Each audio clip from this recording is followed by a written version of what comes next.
You want to live a life on fire and on mission.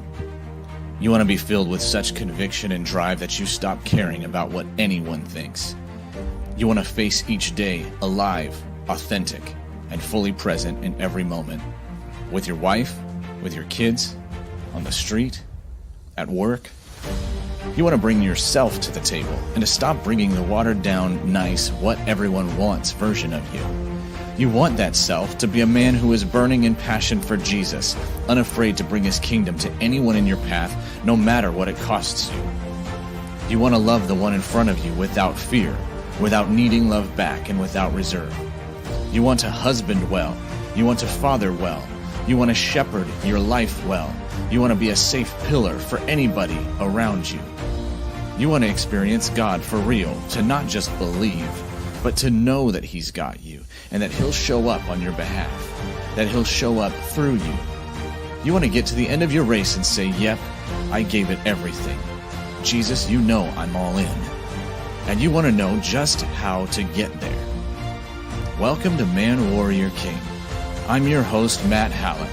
Congratulations. You're among the violent, taking the kingdom by force. You're among the chosen, answering the call to rise above yourself.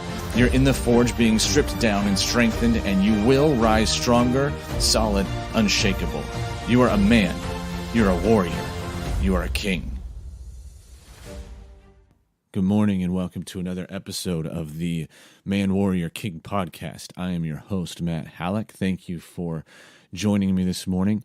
I want to talk this morning about not living small. This is something that I believe many men find themselves dealing with, struggling with from time to time, and or maybe perpetually, consistently, continually, all the time. And I think it is a bigger problem than we might realize. And it's a bigger problem than I think most other men around, most of society might tell you it is. And it is pervasive in our lives.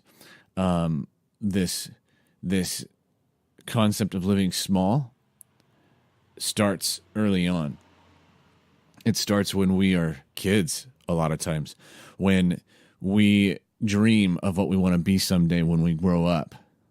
And eventually, as we grow and as we hear voices around us from well-meaning people or not well-meaning people, we hear voices around us from society, we pick up new thinking and new mindsets from osmosis.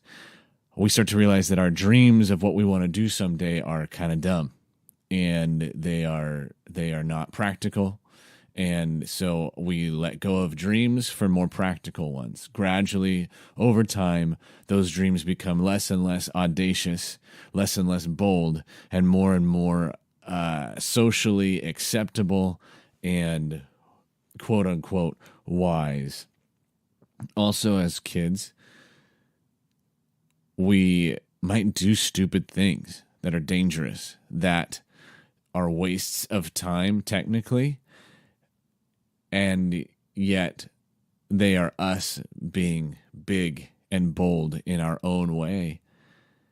And we get told many times not to do X, Y, and Z. Now, obviously, there's discipline. Obviously, there is behavior that is hurtful and harmful that should be stopped. But also, many times, I believe, as kids, we behave in ways that were stopped that maybe shouldn't have been. And then you look at, going into middle school, high school, in school, you want to fit in.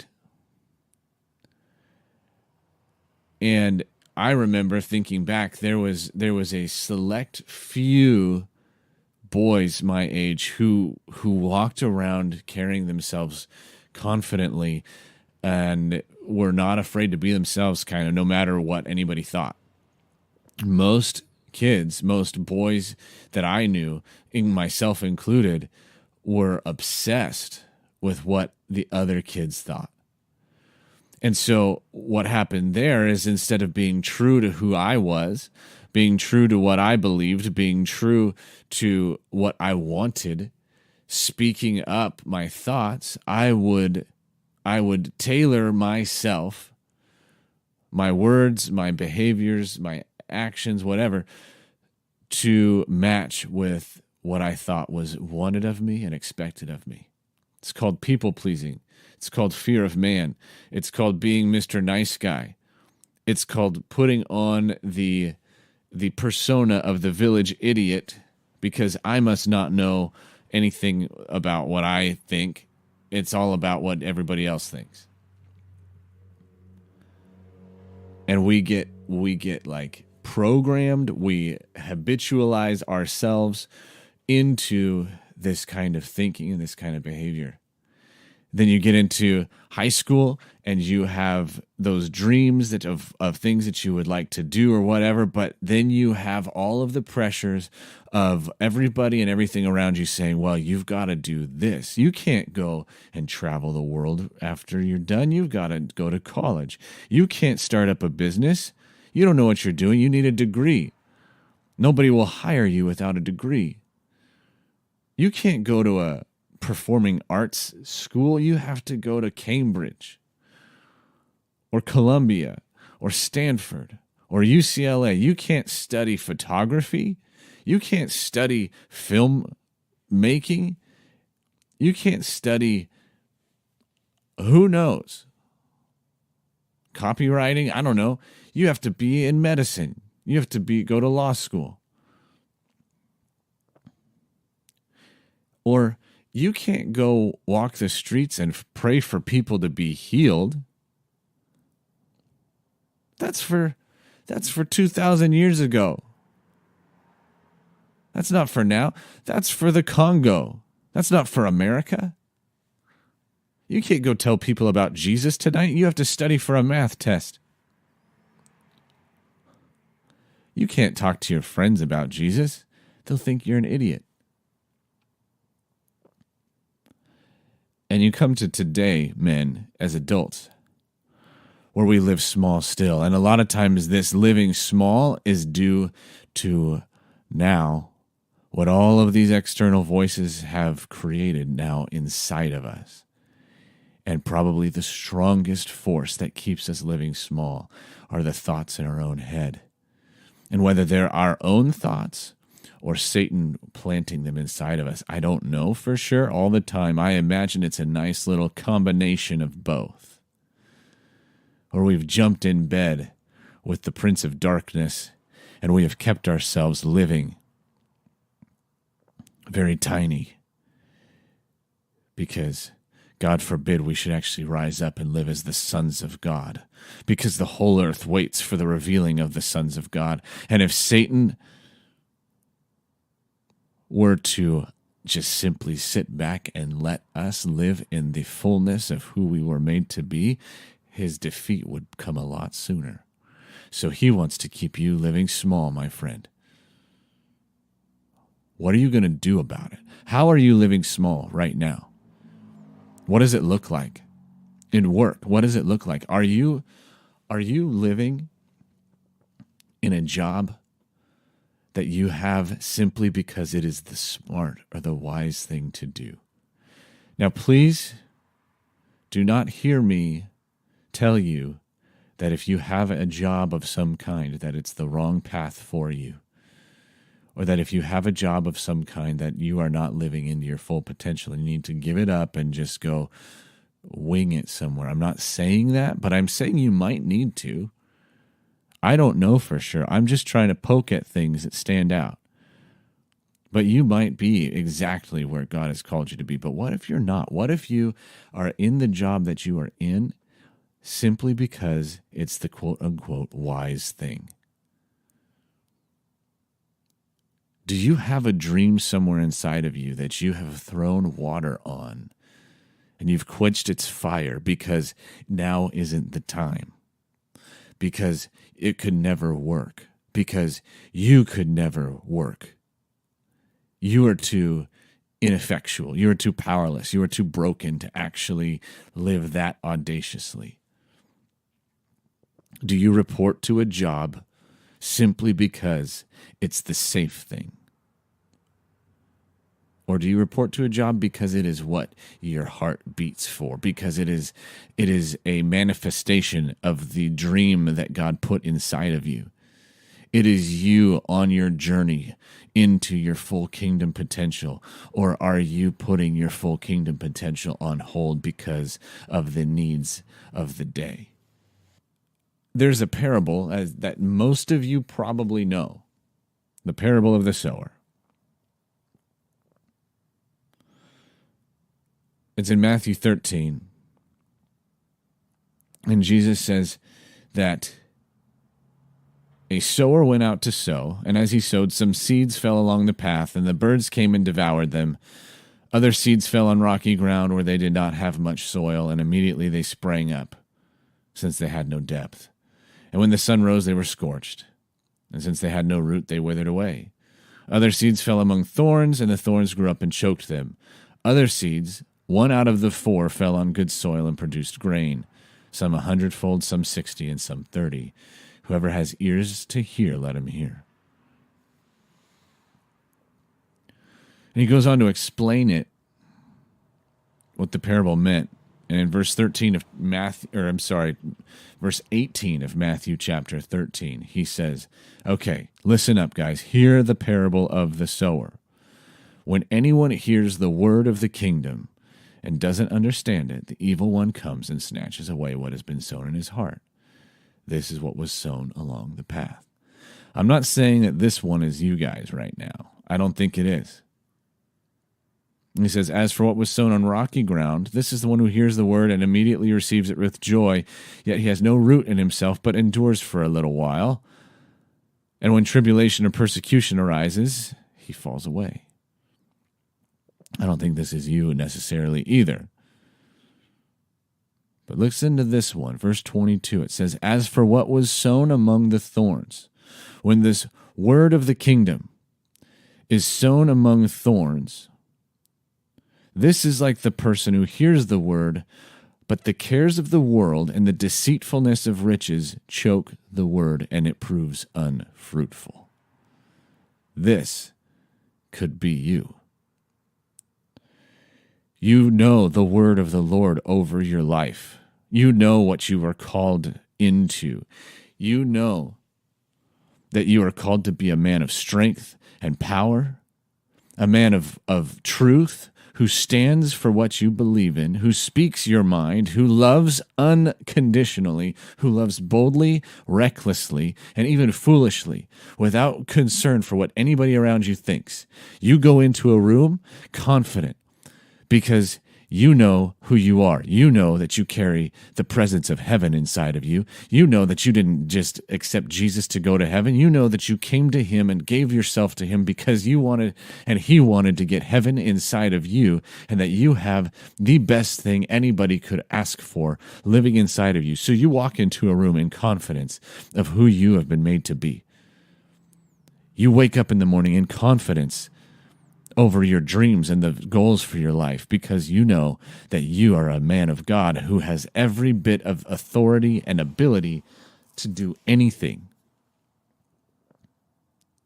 That's who you are meant to be. But over time, the cares of the world, the wisdom, quote unquote, that we live by that says you can't be that kind of man. You can't pursue that kind of dream. You have to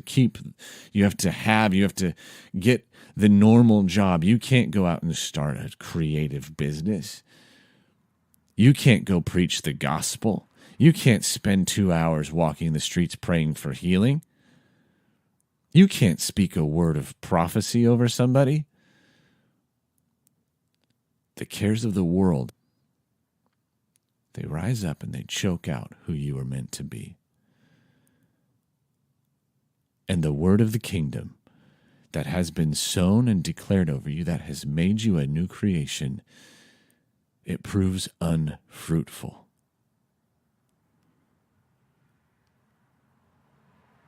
It proves unfruitful.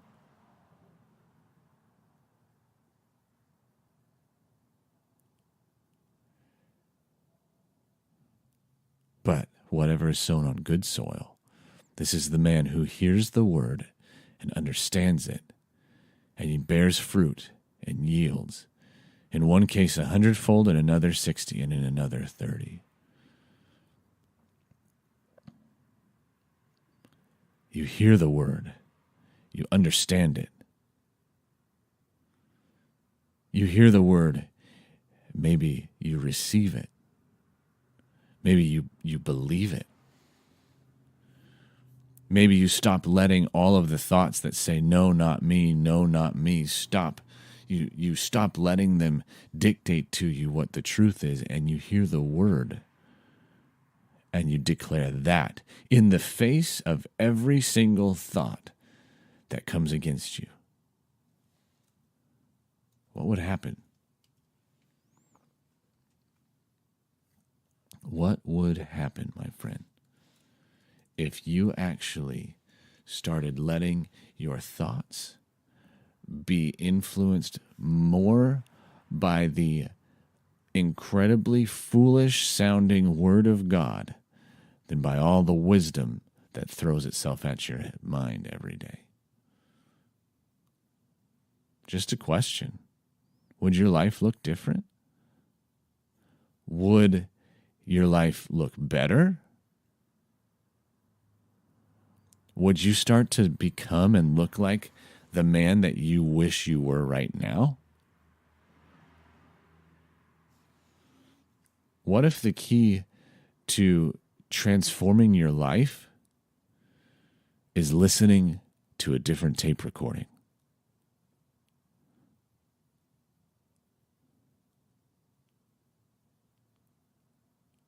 What if the key to transforming your life into the man that you want to become, into the man that Jesus says you are, is simply putting your thought life on a different train track? Because what if what you have been thinking has been the wrong one? Like Bill Johnson says, I can't afford to have a single thought in my head that is not in God's head.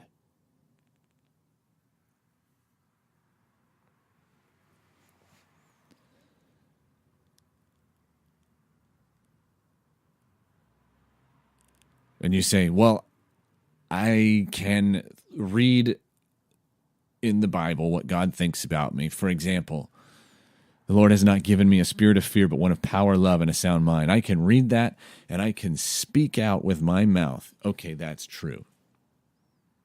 But it doesn't do jack. I still feel powerless. I still feel afraid. I still feel bitter and angry and selfish. I don't feel love just all of a sudden happening to me. I don't feel like any of the promises of God for me are true. He says, don't worry because I'm going to take care of all of your needs. And yet I worry because my needs aren't getting taken care of unless I do something about it. You say, I can read it all day long and nothing is changing. What then, Matt? It's James, the book of James, that says, don't just be a hearer of the word, but be a doer of the word. So, men, you might have been stuck in living small for a really long time. And it might take more than just a few minutes of thinking differently or of saying, okay, I'm going to think differently, than actually seeing change. So, the recipe, also according to James, is faith plus action. You don't want one without the other. So, that means you go to work. You work right now with all of your might to get your thoughts in order. Because your thoughts are the beginning of your life transformation. But you don't stop there, because if you just stop with how you think, you're still living small, because the true faith comes when you stand up and you say, I don't feel any of this. And you know what? It feels a little bit like bullshit. But I'm going to state to myself, to the angels, to the demons, to the world around me, to the people I love and the people I don't know yet, what kind of man I choose to be. And so I feel afraid. But I am going to act right now on the word that says, hey, test me in this. Give me the first fruits of all of your increase, and I will pour out a blessing on you, and your storehouses will overflow. That's Malachi. So I'm afraid. I don't think we have enough money. I don't think I can make us money enough to get by. That's what I feel. But I'm working on transforming my mind right now. I'm working on choosing to declare and choosing to believe what the Bible actually says over my own circumstance. But to solidify this thing, I am going to give a tithe somewhere. I'm going to give more than a tithe somewhere. I'm going to listen to the nudge of the Holy Spirit, and I'm going to give in the face of the voices that tell me not to. And I'm going to live bigger than my fear.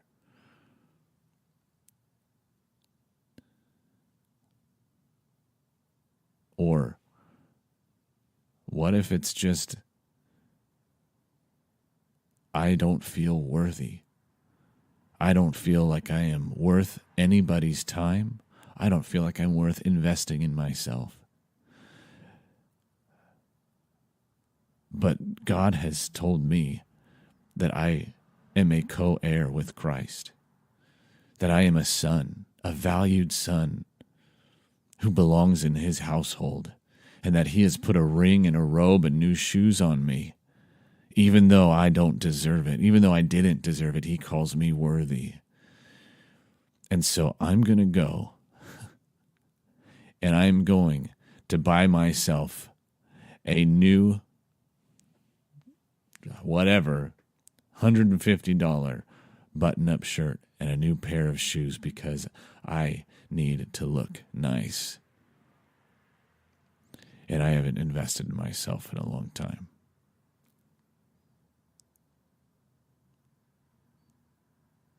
Action.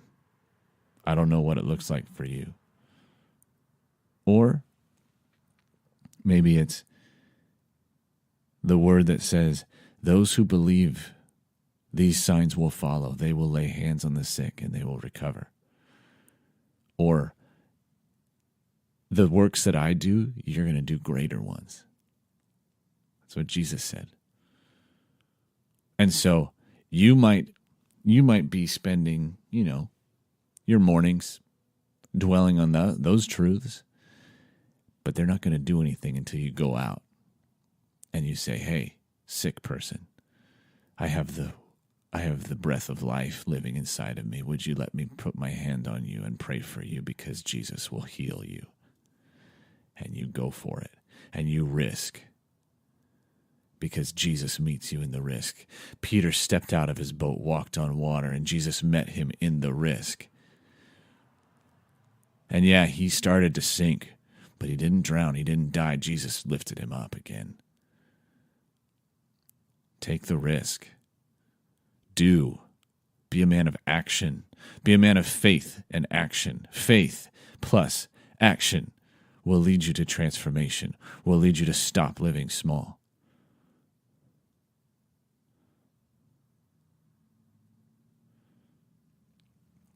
Thank you for listening this morning, gentlemen. I'm out. This is Matt Halleck signing off and thanking you again for being a part of the Man Warrior King community. If you want more, head over to manwarriorking.com. And please remember to take just a couple seconds to subscribe on iTunes and to leave a 5-star rating and a review so that more and more men can join us as we become awesome. You are a kingdom man. Go out, take more ground, push back darkness. Remember, you bring value into your home, your work, and your circle. You are not a taker, you are a giver. Abundance is your atmosphere.